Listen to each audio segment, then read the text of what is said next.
पहुंचा बाका, Mandar foundation trust का बनाया गया ब्रांड एम्बेसडर। मुंबई बॉलीवुड में काफी कम समय में अपने आवाज के जादू से लाखों करोड़ों प्रशंसकों के दिलों पर राज करने वाले संगीतकार, संगीत लेखक माधव सिंह राजपूत सपरिवार बाका अमरपुर रोड वार्ड नंबर 8 स्थित मंदार फाउंडेशन ट्रस्ट के कार्यालय पहुंचे, जहां उनका भव्य स्वागत बुके तथा अंगवस्त्र देकर किया गया। संगीतकार माधव सिंह राजपूत मूल रूप से भागलपुर जिले के शाहकुंड प्रखंड अंतर्गत अमखोरिया पंचायत के जिप्टिया गांव के निवासी हैं। माधव सिंह एक अच्छे संगीतकार के साथ ही एक अच्छे लेखक भी हैं। माधव सिंह ने बतौर म्यूजिक डायरेक्टर 400 से ज्यादा गानों में अपना संगीत दिया है। माधव सिंह फिल्मों के लिए संगीत डायरेक्ट करते हैं। जैसा कि सर्वविदित है कि मंदार फाउंडेशन एक नई सुबह ट्रस्ट जो कि वर्ष 2020 में बाका निबंधन कार्यालय में निबंधित हुआ है। इस ट्रस्ट के माध्यम से न सिर्फ बाका जिला बल्कि देश के अलग अलग राज्यों में कोरोना महामारी के समय दर्जनों कार्य किए गए थे। इस ट्रस्ट के माध्यम से बाका जिला में लॉकडाउन में लगभग 25 से 30 हजार लोगों को सूखा राशन बांटा गया था तथा इस ट्रस्ट के माध्यम से कर्मा पंचायत में निःशुल्क स्वास्थ्य शिविर लगाया गया था। इसके साथ ही इस ट्रस्ट के माध्यम से लगभग 750 पौधरोपण किए गए थे। इसके अलावे इस ट्रस्ट के माध्यम से जमुई के रहने वाले भोला रावत जी, जो कि बिल्कुल ही बेसहारा थे, उनका मकान तक बनवाया गया था। मैं मधेपुर का वासी हूँ। मैं बहुत जर्जर और असहाय विकलांग हूँ, रोगग्रस्त हूँ। मेरे परिवार इतने गरीब हैं, दयनीय है कि वो छावनी तक नहीं करा सकते हैं। मंदार फाउंडेशन वाले आए, उन्होंने देखा कि बारिश में किस तरह का से उठा रहे हैं, उनको बर्दाश्त नहीं हुआ। फिर उन्होंने अपने गैंग के साथ आकर के ये सब तिरपाल और छावनी करा दिए और खाने पीने का सामान भी दे दिए हैं। उनको तहे दिल से धन्यवाद दीजिए।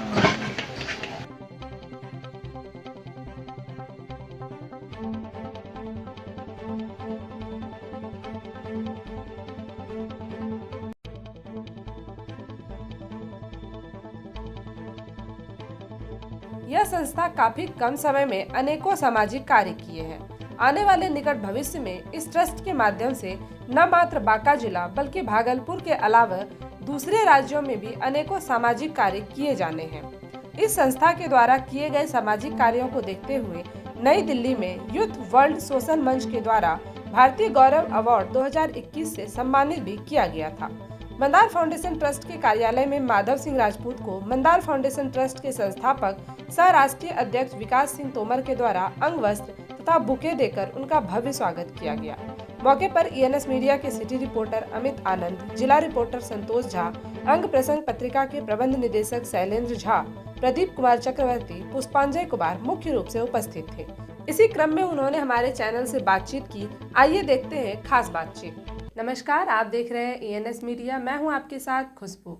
आज हमारे साथ मौजूद हैं बॉलीवुड के जाने माने सिंगर जो कि मूल रूप से हमारे बिहार भागलपुर जिले के रहने वाले हैं। एक गांव से उठ कर के इन्होंने अपने करियर की शुरुआत की और आज मुंबई जैसे मायानगरी शहर में इन्होंने अपना एक मुकाम अपने दम पर हासिल किया है। आज हमारे साथ ये मौजूद हैं, हम इनसे बात करेंगे और इनके बारे में बृहद स्तर पर जानेंगे। सर, आपका बहुत बहुत स्वागत है सर ईएनएस मीडिया में। सबसे पहले तो मैं चाहूँगी कि आप अपने जैसे कि अब मूल सिटी जो होते हैं, आप कहाँ के रहने वाले हैं, मूल निवासी कहाँ के हैं? बेसिकली मेरा जो गांव है वो भागलपुर ज़िला के अंदर एक जिप्टिया गांव पड़ता है। मैं वहीं से बिलोंग करता हूं। आपके अगर फैमिली की बात की जाए तो कौन कौन है आपके फैमिली में? मेरी फैमिली में मेरी मदर है, मेरे भाई हैं, मेरे बड़े भाई हैं जो भागलपुर में ही रहते हैं और मेरी मदर भी वहीं रहते हैं। मेरा बेसिकली बचपन में ही मुंबई से वो हो गया था, तो मैं वहीं रहता हूँ अभी। अच्छा, आपकी अगर पढ़ाई लिखाई की बात करें तो कहाँ से हुई थी आपकी स्टार्टिंग जो पढ़ाई होती है? पढ़ाई लिखाई मेरा आधा तो इधर ही हो गया था बिहार में। मैंने 8th क्लास तक तो भागलपुर में ही किया और भागलपुर में भी अपने गांव में जिप्टिया, जो शहर भी नहीं है, एक छोटा सा गांव है, और वहीं पे 7th तक किया था। उसके बाद अपना बाहर जाने का एक मन सा हुआ और जहाँ पे ऐसा कुछ दिखा नहीं, लेकिन म्यूज़िक की रुचि मेरे बचपन से ही थी। तो उसके बाद फिर मैं बाहर चला गया और जब समझ में आया कि पढ़ाई किए बिना कुछ नहीं हो सकता है, तो फिर दिल्ली जाने के बाद मैंने अपना 7th के बाद सारा एजुकेशन पूरा किया। गायकी की रुचि कैसे आई आपके अंदर? ये तो मैं भी नहीं जानता हूँ कि गायकी की रुचि कैसे आई, लेकिन ये है कि बचपन से लगाव था। इसके पीछे रीज़न ये है कि मेरे पिताजी बहुत ही संगीत में बहुत ही रुचि रखते थे और काफ़ी अच्छा गज़ल और भजन में, संगीत में उनका नाम था। तो उन्हीं का शायद डीएनए कह सकते हैं। कह सकते हैं कि घर में पिताजी को गाते हुए देख के अपने अंदर गायकी का शौक आया। जी, जी। पिताजी के अलावा आपके फैमिली में कोई और भी गाने बजाने का शौक रखता है? पिताजी के अलावा तो मेरी फैमिली में कोई है नहीं। मेरे भाई हैं, थोड़ा बहुत है, बट उनको उतना ज़्यादा नहीं है। लेकिन मेरे अंदर म्यूज़िक का एक डीएनए उन्होंने डाल दिया था। हालांकि मैं काफ़ी छोटा था, लेकिन उनको जब भी मैं देखता था तो मुझे बहुत ही अच्छा लगता था गाना बजाना। तो शायद वो था स्टार्टिंग पीरियड मेरा। आपने सिंगिंग में स्टार्टिंग कैसे की? कहाँ से शुरुआत कहाँ से की? स्टार्टिंग मेरा जो हुआ है ना, वो मैं दिल्ली गया था पहले, मुंबई बाद में गया। दिल्ली गया था और वहाँ जाने के बाद बहुत ही स्ट्रगल किया, बहुत कुछ किया मैंने।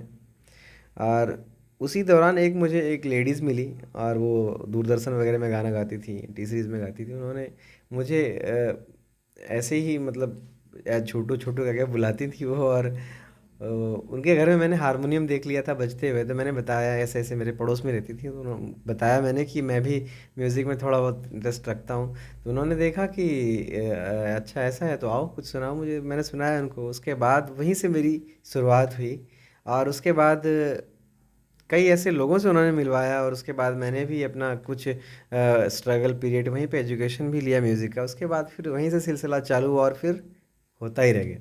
अगर बात करियर की करें तो शुरुआती दौर में जैसे कि अभी तो आप काफ़ी सक्सेसफुल हो चुके हैं, काफ़ी गाने आपके हिट हो चुके हैं। अगर शुरुआती पीरियड की बात की जाए तो कितना प्रॉब्लम हुआ? क्योंकि मुंबई जैसे माया नगरी शहर में अपनी पहचान बनाना बहुत बड़ी बात होती है, तो कितना स्ट्रगल आपको करना पड़ा? बहुत बहुत। मुंबई में पहचान बनाना एक रेत में सुई ढूंढने वाली बात है। तो स्ट्रगल तो बहुत ही करना पड़ा है और अभी भी कर रहे हैं और आगे भी करते रहेंगे। स्ट्रगल पीरियड का कोई वो किस्सा हो जो होता है कि एक लाइफ टाइम याद हो जाता है कि स्ट्रगल के दौरान हमें इतना प्रॉब्लम, कोई एक ऐसा किस्सा जो हमें बताया? वैसे तो बहुत हैं, लेकिन बस यही कह लीजिए कि कई बार भूखे रहने का भी सामना किया है मुंबई में। और उसके बाद फिर बड़ी मुश्किल से पता चला है कि अब खाना नहीं मिलने वाला, आज क्या करें। तो नेक्स्ट डे फिर ऐसे ही भगवान ने कोई ऐसे इंसान को भेज दिया जो कि वो म्यूज़िक में वो आगे बढ़ चुके हैं, उन्होंने फिर सहारा दिया। अब तक आपने कितने गाने लिखे हैं और गाए कितने हैं? ऑलमोस्ट 300 से 400 मेरे म्यूज़िक हैं इंडस्ट्री में जो मैंने दे दिया है। कई सारे इसमें एल्बम का है, मूवी का है, वेब फिल्म का है और सीरियल्स के बैकग्राउंड वगैरह हैं, काफ़ी चीज़ें हैं इसमें। और मेरा जो मेन इसमें रहा है सबसे ज़्यादा, वो एज अ सिंगर और एज अ म्यूज़िक रहा है। मैंने लिखा भी बहुत है, लेकिन एज अ सिंगर और एज अ म्यूज़िक डायरेक्टर मेरा ज़्यादा रहा है। कुछ आपके पर्सनल एल्बम्स जो आपने मतलब अपना गीत लिख के गाया हो तो आप दर्शकों को हमारा बताएं। जी जी, मैंने जो लिखा हुआ है, 2 गाने मेरे खुद के लिखे हुए हैं और बहुत सारे गाने हैं। लेकिन अभी जो रिलीज़ है वो उल्लू म्यूज़िक से रिलीज़ हुआ था। करूँ मैं सजदा तेरा, ये मेरा लिखा हुआ है। और एक गाना और है, तुझ में समा जाऊँ, वो भी मेरा ही लिखा हुआ है और मैंने म्यूज़िक भी दिया है और इनफैक्ट गाया भी है। अगर आपके ही गीतों की बात की जाए तो आपका सबसे पसंदीदा गीत कौन सा है? डिवोशनल में मैं कहूँ तो अभी रिसेंट में मेरा लॉन्च हुआ था हे राम, जो कि मुझे बहुत पसंद है, सुकून मिलता है सुन के। और और रिंगटोन भी मेरा फेवरेट है और करूँ मैं सजदा तेरा सबसे ज़्यादा प्रिय है। आपके हे राम को हमने भी सुना है, मैं बहुत पसंद आया। मैं चाहूँगी कि आप 2 लाइन हमारे दर्शकों को भी सुनाएं। अभी तो मैं क्या बताऊँ, आवाज़ भारी हो रखी है कोल्ड की वजह से मैं पर गा फिर नहीं भी अगर आप कुछ सुनाना चाहें हमारे दर्शकों को तो अच्छा लगेगा। एक लाइन मैं कोशिश बिल्कुल। करूँगा। हे राम मेरे, कई नाम तेरे, कई रूप तेरे, कई धाम तेरे। हे राम, हे राम, हे राम, हे राम। बहुत अच्छी आवाज़ है आपकी और बहुत ही अच्छा आपने लिखा है। तो अगर ये हमें बताइए, इतने सारे गाने आपके और गीत जो भी अभी लॉन्च हो चुके हैं, अभी आप किस प्रोजेक्ट पे काम कर रहे हैं? क्या दर्शकों को आपका कोई नया गीत सुनने को जल्द मिलेगा? जी, जी, अभी तीसरी से ही अभी डिवोशनल और भी 2 भजन आने वाले हैं, वो भी इससे बहुत अच्छा है, टॉप लेवल का है। वो जो अभी आपने हैरान सुना है, इससे और भी अच्छा है। वो तीसरी से ही लॉन्च होने वाला है और कुछ फ़िल्म के गाने हैं जो लाइनअप में हैं, वो आने वाले हैं। कौन कौन सी फिल्मों की अगर बात करें तो क्या किसी फिल्म में जिसका नाम आप बताएं कि आपके गाने वहाँ पे दिए हैं आपने? संदेश मूवी आई थी, उसका मैंने उदित नारायण जी ने गाना गाया था, उसमें मैंने म्यूज़िक दिया हुआ है। और अभी जो फ़िल्म शायद ये जान तेरे नाम 2 आने वाली, तो शायद वो भी मेरा ही है उसमें। जी। आगे और अभी अपने फ्यूचर के लिए आपने क्या सोच रखा है? फ्यूचर के लिए बस लगे हुए हैं, बहुत चीज़ें हैं लाइनअप में और मेरा टारगेट ये है कि सबसे पहले तो मैं जहाँ से बिलॉन्ग करता हूँ वहाँ के लिए कुछ कर पाऊँ। रहना मेरा मुंबई ज़रूर होता है, लेकिन दिल जो है और जुड़ा हुआ है जहाँ से मैं बिलॉन्ग करता हूँ, वहाँ से मेरा काफ़ी लगाव है। मैं चाहता हूँ कि भागलपुर के लिए कुछ कर सकूँ, क्योंकि मेरे जैसा भागलपुर में टैलेंट बहुत है और उसको कोई स्कोप नहीं मिल पाता है और मेरी तरह हर कोई वहाँ पे स्ट्रगल नहीं कर सकता है। इसलिए मैं चाहता हूँ कि कुछ अच्छा कर सकूँ मैं अपने भागलपुर और बिहार वासियों के लिए। क्योंकि आपने वो स्ट्रगल किया हुआ है तो आपके हिसाब से लगता है कि और भी लोगों को इतना प्रॉब्लम ना क्रिएट हो जी। और उनका भी जो टैलेंट है वो बाहर निकल बाहर पाए। निकले, अभी बिल्कुल। आपको मंदार फाउंडेशन ट्रस्ट का एक नई सुबह का जो ब्रांड एम्बेसडर भी बनाया गया है, आप उस ट्रस्ट के लिए क्या क्या सोच के उस ट्रस्ट से जुड़े हुए हैं और उस ट्रस्ट में के लिए आपने आपके मन में क्या सोच है? देखिए, ये सबसे पहले तो मैं बहुत थैंकफुल हूँ कि इतना अच्छा मुझे रिस्पॉन्स और प्यार मिला और इतना अच्छा बनाया कि चलो भाई हम इनको ब्रांड एम्बेसडर बनाते हैं और मैं इनके लिए अपना जितना हो सकेगा 100% दूंगा और बॉलीवुड को इनसे जोड़ दूंगा।